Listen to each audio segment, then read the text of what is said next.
Salvete discipuli, hello 6th grade, and welcome to Latin class this week. Although I guess I should say this is almost going to be a side from Latin. We're doing a little bit of Greek today, so switching things up a little bit.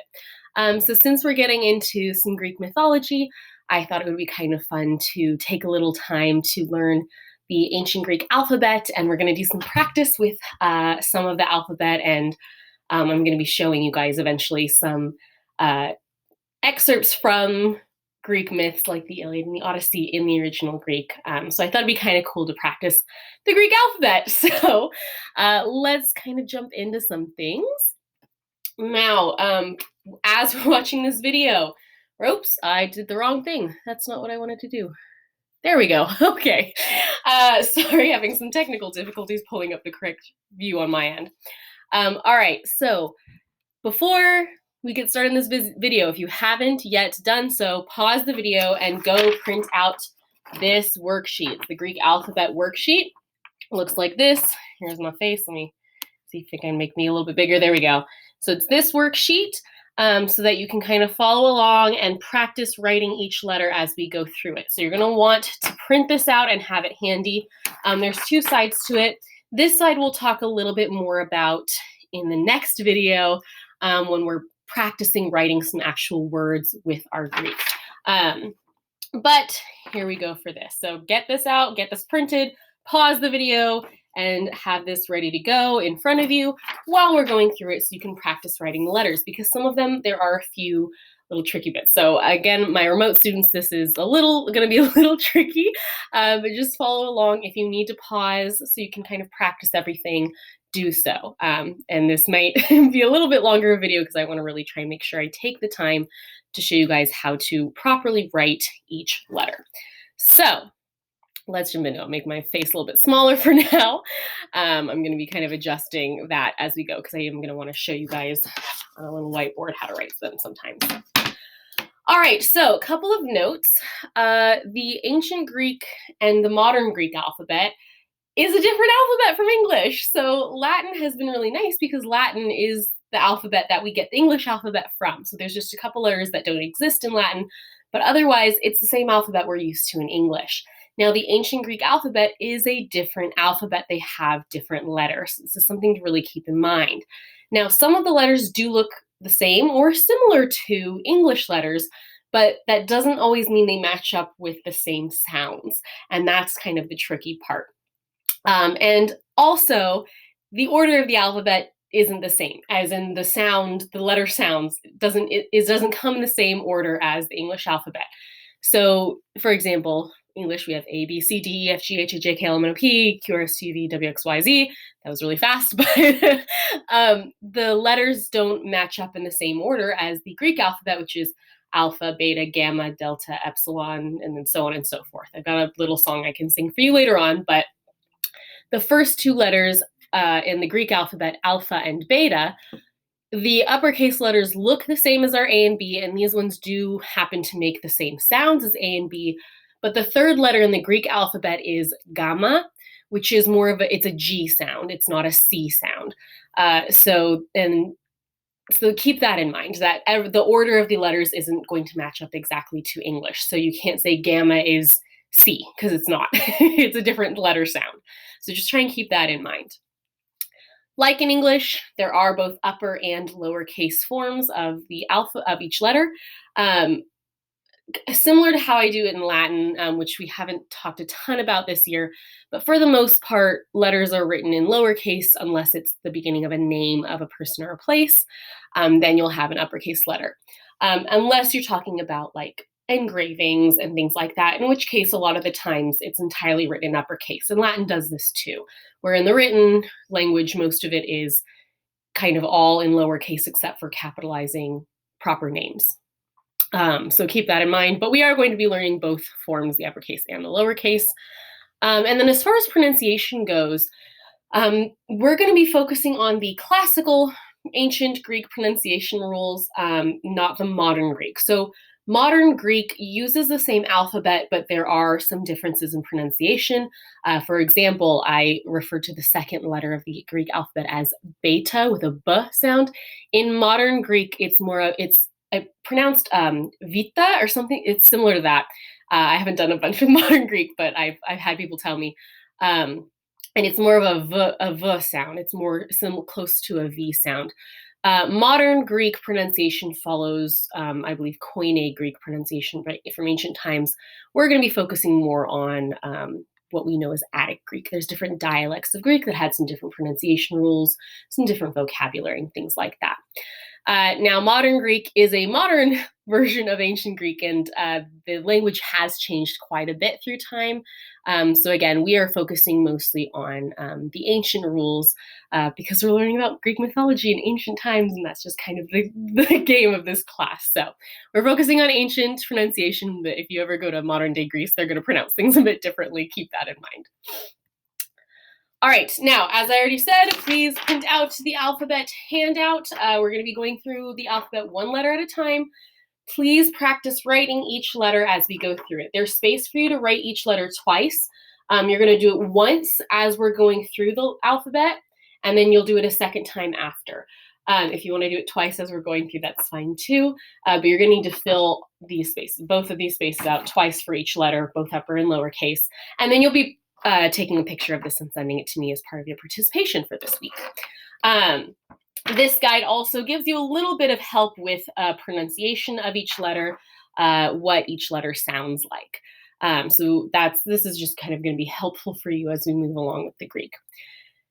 I'm also going to be showing you how to write some of the letters on here as best I can, because some of the letters, there's very specific ways in which you need to write them. And again, some of them are very different from English. So just keep that in mind, go slowly, try to mimic what I do on this video. Again, if you need to pause and rewind, please do so. I'm going to be moving pretty slowly, so this is going to be a little bit longer of a video. So feel free to kind of stop and then come back and finish it at a different time as well. Okay? All right, let's jump into the Greek alphabet. So we have our first letter. We have alpha. So I've got the English spelling of alpha, and then I've got the Greek spelling of it as well. We'll talk about this little mark, these marks here. These are accent marks. We're not going to get too much into them. This little curved one is the one that's going to be kind of the important one that we'll talk about pronunciation later on. So we'll get into that. But alpha, all right, alpha is pronounced kind of like our ah sound, like our short A sound. Now the uppercase is really nice. It's just looks exactly like our uppercase A. Now the lowercase alpha, this one's, it looks very similar to our English A, but there's a specific way you write it. So follow my mouse, you wanna kind of start here and you'll go down and around like you're making a circle, and then you bring it down this way. So if you have, for example, your lines on your paper, you want to start here, and it's almost like a fish, right? And you can make it a little less long, right? So start at the top, bring it down like that. So it looks like our A, but you want to keep that kind of cross going instead of going like this, right? You don't want it to look like that. It's got to have both of those lines there. So try writing that on your paper. And this is one of the easier ones. Okay. All right. And next we have beta. Beta, and again, I've got the English spelling and the original Greek spelling of the letter. So unlike the English alphabet where we don't have necessarily words that spell out each letter, the Greek alphabet does, right? Beta, here, we have it spelled out in Greek letters. Now, again, the uppercase looks just like our letter B, and this is pronounced like our letter B in classical Greek. So that one's nice and easy. Now, the lowercase also looks like a curvy uppercase B. And this one's interesting because this one you want to start below your line a little bit. So you're going to start below the line and go all the way up to the top of the line, and then make your very round, curvy B like that. All right? So start below the line, go all the way up, and make your B like that. All right, so practice it. It's all in one motion there, right? You're not breaking it up like you do with the normal uppercase B where you draw a line and then do that. You want to start down here, bring it all the way up, and then make your B shape, all right? Okay, so that's beta. And again, that is that B sound there. Same as our B sound. All right, next, this one's where we get a little bit different from English.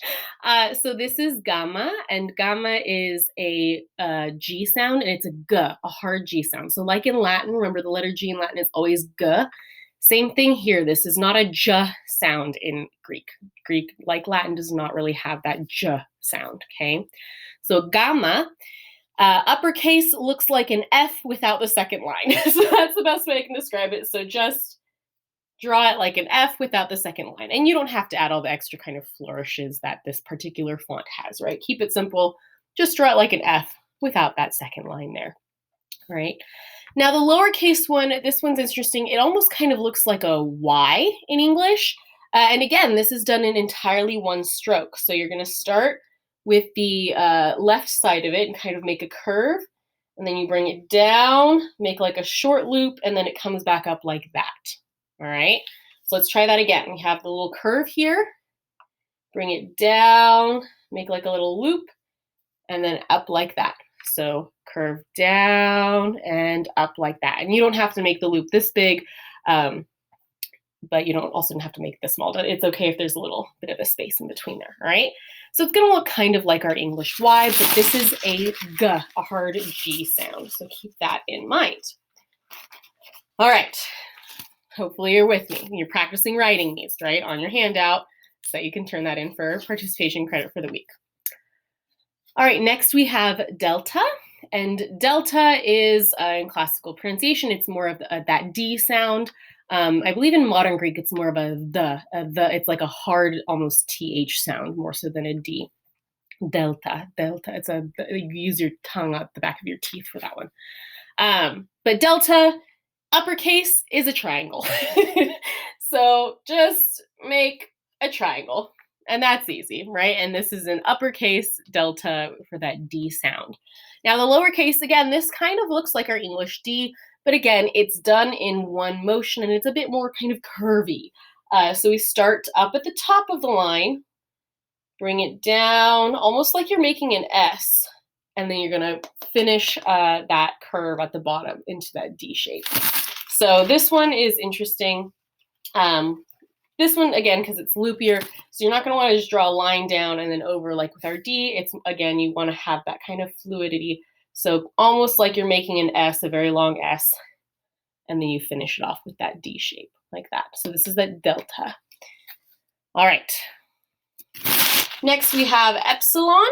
Epsilon is a short E sound, so it's that sound. And again, the pronunciation guide is on your handout as well. Uppercase looks just like our uppercase E, so that one's really nice and easy. Lowercase looks a little bit like a backwards 3, basically. So you just go like that, backwards 3. You can also write it as like a C with a line in it too. You can write it that way too. I like the loopier backwards 3 version personally. So that is epsilon. And again, you're going to keep this one in the bottom half of the line. And that is that short E sound. All right, next we have zeta. And this one is interesting because it looks like our English Z, but it's pronounced a little bit differently. So in Greek, this is more of an SD sound, like in our word wisdom. So it's got that Z, but there's also that D sound after it. So there's a few letters in Greek that it's kind of the English equivalent requires 2 letters in English, and this is one of them. So the uppercase looks just like our uppercase Z. The lowercase one, this is one of the kind of weirder ones for us as English speakers. So this one's very loopy. So we're going to start up at the top. You make a very small loop at the top, and then you bring it all the way down to the bottom like a C, and then give it a little tail. So it's like our uppercase C with a little loop at the top and a tail at the bottom. So again, do a little loop at the top, bring it all the way down, and then give a tail that goes below the line. And that is zdeta. So zdeta, and it's that zd sound, right? It's not just a Z sound, it's a zd sound. So curve loop, bring it down, and then a little tail down there. All right, practice that one. You might want to practice that one a couple more times. That one's one of the trickier ones to get used to. All right, next we have eta. Eta is, this is a long E sound. So in Latin, our long E, right, with that line over that micron, is an A sound. So this is more of an A sound. And the uppercase looks like an H. So this is one that can be very easily confused in from Greek to English. So the H sound, the H that our English H makes, we don't have a letter for that in Greek. You can have that sound in Greek, and I'll talk about that later. But this capital letter of eta, which looks like our H, is an A sound. So this one is a little weird to get used to. And also the lowercase looks like our letter N. So this was one of the ones that took me the longest to get the hang of. So it's N with the second line going a little bit below. Oh, get rid of all my extra lines. So you write an N and then you just kind of give it a bit longer of a tail on this side. So, but again, both of these are pronounced A in Greek, right? It's not H or N sound. So these two are very difficult to get used to just because they look like English letters, but are not pronounced like the letters they look like. So practice those ones. All right, next we have theta, and this is another one that in English requires two letters. So this is a TH sound. Now we typically say theta with a th, but a lot of times in Greek pronunciation, this is more of what we call an aspirated T sound. So it's a t with like a breath of air after the T sound. So it's a T with that h of the H. So it's a t sound. Don't worry too much about it. We'll talk about that more in the pronunciation when we do some of our words. So for example, Athena's name might be pronounced more like Athena with a t sound, right? Now the uppercase is a circle with this sort of sideways I in it, almost like that.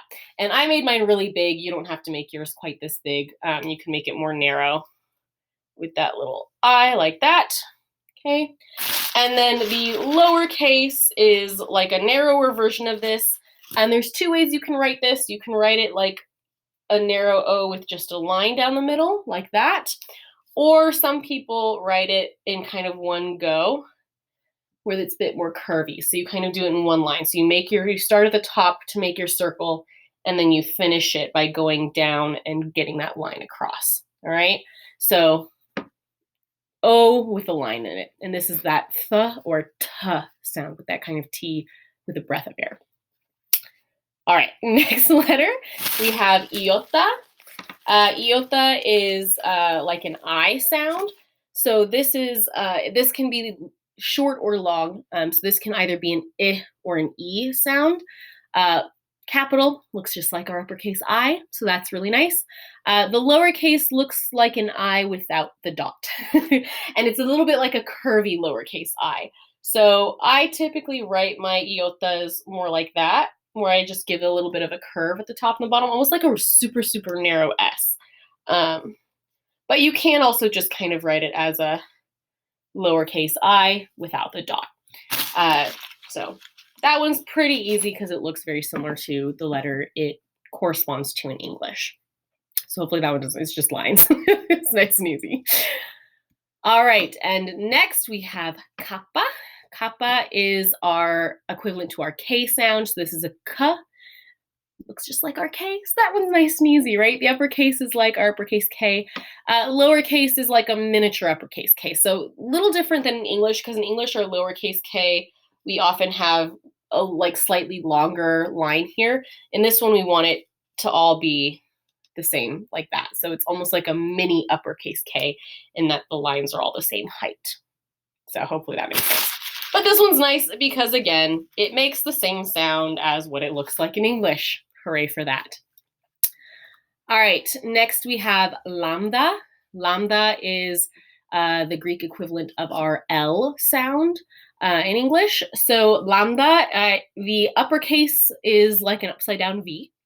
So that one's easy to draw, right? Or like an A without the line, however you want to think about this. But this is an ul sound. The lowercase one, this is another one where you kind of have a specific way of how you want to write it. You want to do this outer line first, like this kind of curvy line first, and then you'll do the second line. So again, we start at the top, we go kind of out like that, and then finish it. So this is almost like an upside down backwards Y, if that helps you look at it. If you turn your head, it kind of looks like a upside down backwards Y. But you start at the top with a slightly curvy line, and then you draw the straight line next to it like that, right? So practice that one. And again, this is our L sound. All right, next, I'm gonna make me a little bit bigger. Next we have mu. Mu is our M sound, our M sound in Greek. Uppercase looks just like our letter M. Again, very nice. The lowercase looks like a U with a little bit of an extra something something happened down here. So this is another one where we're going to actually start it below the line of your paper. So you start a little below the line, bring it up, and then make like a U shape like that. And that's mu. So start below the line, bring it up, and make a U shape, right? So it's a M sound. This is mu. Okay. Next we have nu, and nu is our equivalent to our N, our N sound, and the uppercase looks just like our letter N, so that's easy. The lowercase is one that is another one of those ones that took me probably a year of studying Greek to finally stop pronouncing this as a V. So this looks like our V, so you write it like a lowercase v. I like to write mine a little bit curvy just because that's how I was taught personally, but you can just write it like a V. But this is pronounced like an N. So that's the thing that's a little bit tricky. So this one is one that takes some getting used to of not wanting to pronounce this like a V. It is an N sound. It's a N sound. All right, next we have xi. And this is another one of those letters where it's sort of like a double letter sound. So this is basically the equivalent of the English letter X or like a K and a S sound together. So it's a X sound. So the uppercase, this is one of the weirdest ones to write for English speakers. This is just very different from how most of our letters work. So you're gonna draw kind of like, almost like the outline, the top and bottom of a box that you haven't connected, and then a little line in the middle of it, which looks weird to English speakers who aren't used to this alphabet. So this one, again, you kind of go like this. And then I usually just draw a regular line. You don't need to have the side lines on it if you don't want to. And then the lowercase one, this is like, if you remember Zeta, that had that like loop and then bring it all the way down with the tail. It's like that with an extra loop. So you start at the top, right? You do one small loop, second loop, and then come down with the tail. So this is almost like a big loopy 3, right? Or a loopy E almost. So at the top, small loop, slightly bigger loop all the way down, and a tail. And this one takes some practice of getting the hang of writing this one down, so don't worry if you can't get it right away. Just kind of getting the proportions right. So again, this is a X sound. So it's that X or like a KS sound. So xi. All right, we're getting close to the end, almost. All right, next we have Omicron. This one's nice and easy. It's an O sound, and it looks just like our letter O. There you have it. So that one I don't think we really need to spend too much time on. You just write it like our letter O. It's basically it's exactly the same in English as it is in Greek, which is nice. Next we have P. Now in Greek, in math, you typically pronounce this as pi. That's how English has anglicized the pronunciation. So that's how most people pronounce it now. But back then it would have been more of P, because the iota doesn't make the I sound in Greek. Now this, again, if you're familiar, or eventually in math, you will see pi more frequently, but this is pi. It's like a little table, like that. So uppercase, and then lowercase is just a smaller version of that. You can add the curves if you want. I don't always. It's sometimes easier to just write the small little kind of like table sign like that, and that's pi. So that is our equivalent, Greek equivalent to our letter P sound. So keep that in mind because the next letter is going to confuse you a bit. Here we have ro. Ro is like our English R sound, hence the name. So the names will typically give you a clue as to the pronunciation of the letter. So this is ro, and ro looks like our English letter P. This is another one that takes some time to get used to, because you'll see this, and in English, our brains want to pronounce this as a P sound. In Greek, this is a R sound. So it looks like our uppercase P. The lowercase, again, you kind of want to do it more curvy in one motion. So you start at the bottom and then bring it up around like that. So it's like a slightly curvier P instead of just doing like the line like that. You don't want to do that. You want it to have that full one motion of bringing it up and around like that. And again, this is more of an R. This is an R sound. It's not a P sound. So this is one that can be a little bit tricky as far as when you're trying to read Greek letters and Greek words. All right. Next, we have sigma. Sigma is the Greek equivalent of our English S sound. So this is a S sound. The uppercase, this one's kind of fun to draw. It's like a sideways M or sideways W, depending on which way you're looking at it sideways. But you go up, across, down, down, down. And I like to add these little extra like lines on the side. You don't really have to, but I think it looks better that way.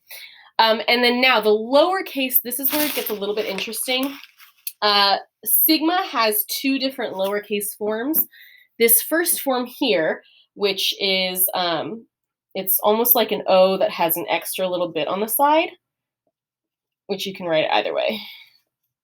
I like to draw like a circle and then add the tail. Personally, that's easier for me to draw, but it's like an O with that extra little bit. That is our sigma that will be used at the beginning or in the middle of a word. And then the second form, which looks again kind of like a C with that little tail at the bottom, this is the sigma that is used if it's the last letter in a word. So this one, again, just two forms. This is the only letter that does this, where they have a form where it's different for the beginning or middle of a word, and then this one is used only if it's the last letter in the word.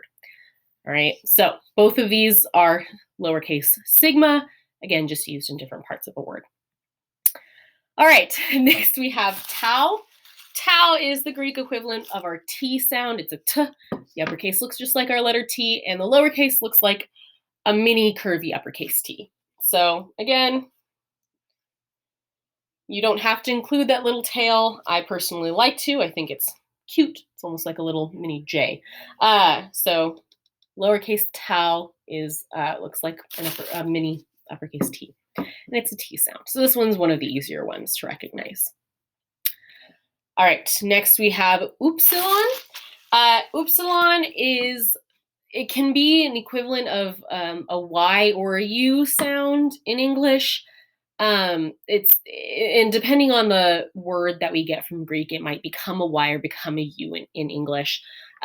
It's really more of an U sound, which is a sound we don't really have so much in English. It's more in like French, you might hear that sound more often. It's more of kind of like more in the back of your mouth, sort of sound. You have to like kind of purse your mouth a bit to say it. But if you pronounce it more of an U, that's fine. Now the uppercase looks like our Y. Again, words that we get from Greek and English that have an upsilon in them. Sometimes this becomes a Y, sometimes it becomes a U in English. It just depends on the word.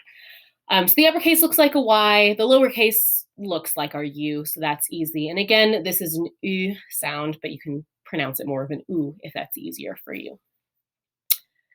All right, next we have phi or P. So this is another one of those words where this can be pronounced more like our F or PH sound in English, so it's that F sound, or possibly more accurately, it would have been, again, more of that aspirated P sound where you have the P with the air after it, so it's a P sound.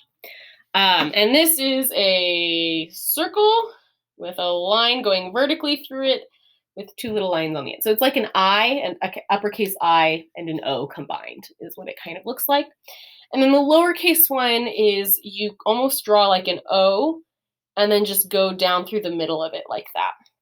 All right, so you're drawing an O and then just go down all the way through the middle. And this is phi or P with that H after the P sound. Okay, I think we've got 3 left. All right, next we have ki.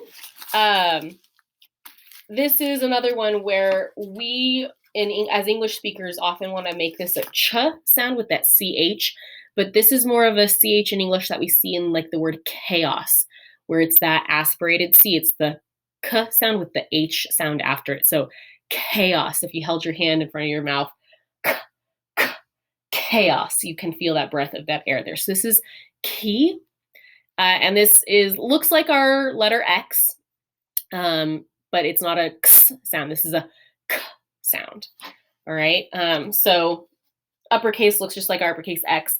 The lowercase is like our X, but it just goes below the line. So this one, right, you go below the line for our X. So whereas our lowercase x, we would just have like up here and make it smaller.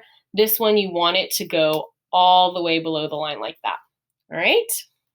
All right, 2 more. Thanks for hanging in there, you guys. I know this is a long video. All right, second to last, we have psi. Psi is the equivalent of a P and an S sound together in English. It's a ps, right? Like if you're trying to get something like ps, hey, ps, like that. So it's that PS sound. And this looks like a trident, if you are familiar with Poseidon's trident, right? So you draw like a U with a line in the middle like that, okay? And then the lowercase one is just drawn with the U at the bottom of the line, and then the line in the middle goes below the line like that. All right, so pretty easy to write. This is a ps sound, okay? So it's a P and an S together, psi. And then last but not least, we have omega. Now, omega is another O sound. This is considered the long O sound. Pronunciation is just like an O. This one, the uppercase, it's like a horseshoe. So kind of draw it like that, like a horseshoe like that. And then the lowercase looks like our English W, which is a little weird for us as English speakers, but this is an O sound. This is a long O sound. All right. Okay, we did it. So those are the letters of the Greek alphabet. So hopefully you were practicing writing them along with me. If not, you're gonna want to go back and maybe rewatch some of them. Again, you need to write each letter twice and send me a picture of this for participation credit for this week. And then we have another assignment where you're actually going to be practicing writing some words using these letters. So really quick, before I let you go, I do have one last pronunciation note. So remember back when I did eta, which is that long E sound, that A sound, and it looks like our letter H in the capital. And I told you there is no letter that makes the h like our H sound in Greek, but that sound does exist. And that's with what we call breathing marks. Now, there are 2 breathing marks. There's rough breathing and smooth breathing. And rough breathing is this one here.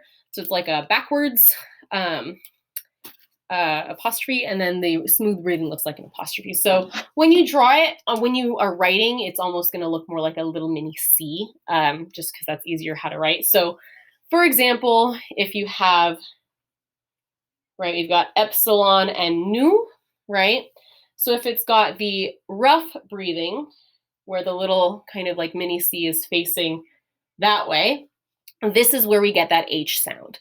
And this occurs at the beginning of a word that starts with a vowel. So every word that starts with a vowel will have either a rough or a smooth breathing mark. The rough breathing means it's got that H sound. The smooth breathing means there's no H sound. You just pronounce it normally. So if you have epsilon nu, right? And n, remember the one that looks like a V is actually an N sound. If you have the rough breathing mark over it, this is going to be pronounced hen with that sound at the beginning. If I had a smooth breathing mark, right, if it's going the other way, this is pronounced N. So every word that starts with a vowel will have either a rough or smooth breathing mark. This is going to come in. The reason I mention this is because a couple of our gods and goddess names that we're going to be practicing in the next video have the rough and smooth breathing mark because, right, we have Hera and Hermes and Hephaestus, right? All of those gods have the H sound at the beginning of their names. And this is where it comes from, is this rough breathing mark, not a letter. So it's going to be this breathing mark before the first vowel of their name. So keep that in mind. All right, so again, your assignment is to practice writing out your Greek alphabet, both the upper and the lowercase, twice. on this handout, or you can, if it's easier for you to write it on a separate piece of paper, that's fine, but I want the alphabet written out technically 4 times, 2 uppercase, 2 lowercase, and you're going to send me a picture of that for participation for this week's lesson. So get that taken care of, and then check out the next video. I've got 2 videos for you guys this week where we will actually be practicing some of our Greek words and from English to Greek and practicing things like that. Okay, I think we've had enough of this video. Best of luck. Please email me if you have any questions. And again, have a wonderful week, and I will see you in the next video. Walete